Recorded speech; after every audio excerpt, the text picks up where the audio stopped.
I'll speak to the second half of the question first. Does God love Satan? So earlier, Simon talked in his suffering talk, he mentioned Satan already and said that actually God is a God who loves to create free beings. And Satan is a primary example of that. You know, we're sort of physical beings. Satan is a supernatural being. But I think the answer to the question is yes, in the sense that if God didn't love Satan, he wouldn't have created him free.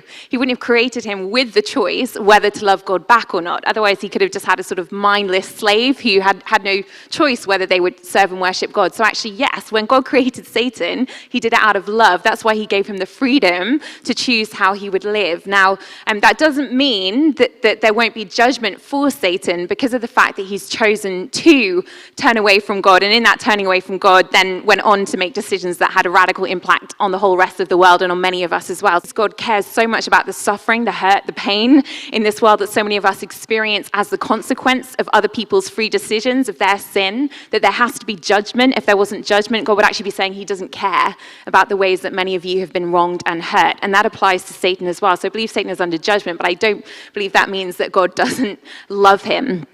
In terms of loving our enemies, this is a really important one for us in the culture that we're in right now, because we are living at a time in history where everything is becoming more polarized, partly because of things like social media. You don't have to talk to someone face to face, so you can basically just put your most extreme self out there online, and you don't have to be held accountable for it. You can say whatever you like. So often what we're seeing in the news, in the way that things are being done politically, is that people are becoming more and more polarized, and often the assumption is if somebody doesn't hold the same view as me, that must mean they hate me. That's usually where we go to, rather than thinking, actually, maybe we could really get on, maybe we could be really great friends, but we just see this thing differently. So as Christians, we have the opportunity to model something different. What us guys here on the panel do is something called apologetics, which essentially we're apologists. It means that we give a defense for the Christian faith. And the text that people primarily go to when you talk about apologetics in the New Testament is 1 Peter 3:15, and it says, always be prepared to give an answer for the hope that you have, but do it with gentleness and respect. So I would just say to you all here, when you're in these conversations that were so well modeled, how to do that well with gentleness and respect, just be thinking, okay, I may disagree with this person, but I don't have to shout at them. And actually you could win an argument, but you lose the person because your tone is so bad, they walk away thinking, I never want to talk to that person again. So just be thinking, more than, am I going to win the point, is how do I love the person in front of me, someone who God deeply, deeply loves. And actually Jesus is a perfect model for us in this, because even when he's being put to death and he is suffering excruciating pain at the hands of those who are killing him on the cross, and they hate him and they're mocking him and they're jeering and they're standing there just calling out and yelling at him. And what does Jesus say? What does he pray in that moment to the people who are putting him to death, who certainly see him as an enemy? He prays over them, Father, forgive them. They know not what they do. And I think that is the model for us, to look at those who may hate us because we're Christians or for any other reason, who may come against you. And can you earnestly and honestly pray in your hearts, Father, forgive them. They don't know what they do. Actually, where Joe has landed is, just love to pick up that idea of part of loving our enemies is rooted in forgiveness.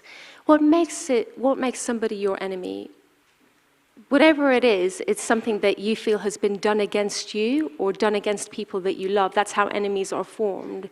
And so enemies get written primarily in the ground or the landscape of forgiveness or unforgiveness. And specifically, unforgiveness is what defines somebody as an enemy. The Bible often talks about forgiveness, you may have noticed, and Jesus, in modeling what it is to love our enemies, the root of it in his modeling is giving of himself and forgiveness.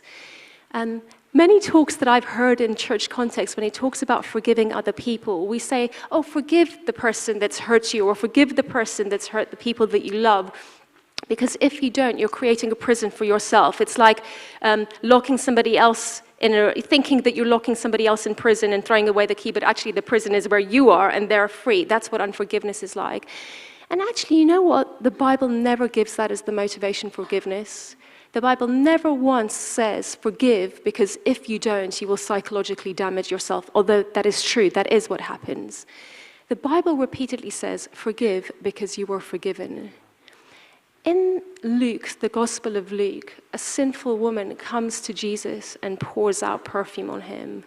And we're told the Pharisees were outraged by this action. And Jesus looks at Simon the Pharisee and says to him, there are two debtors who owed money. One of them was forgiven much, and one of them was forgiven little. Who will love more? And Simon says, I guess the one who was forgiven much. And Jesus says, you're right. And this woman in front of you has been forgiven much, and therefore she loved much. Many of us misread that passage to think that Jesus makes a distinction between those who need to be forgiven much and those who need to be forgiven little. And we put ourselves always in the category of the people who need to be forgiven little. And we look at our enemies as the people who need to be forgiven much. And that's why we find it hard to forgive them, because they're in a different category to us. But that's not Jesus' point at all.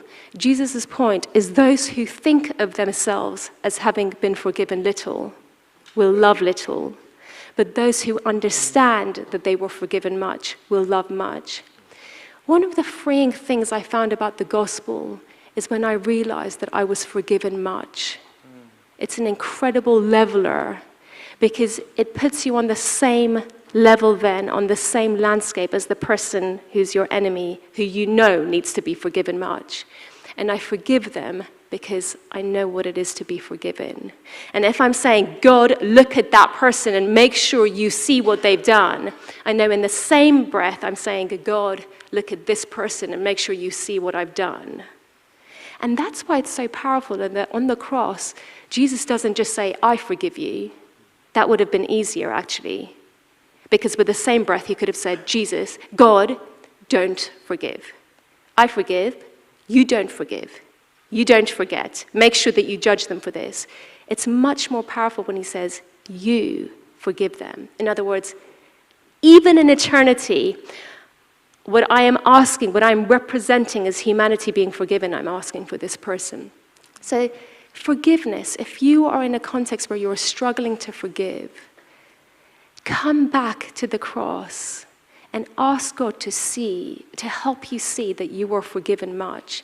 And it will be the thing that unlocks for you the ability to forgive those who you know need to be forgiven much.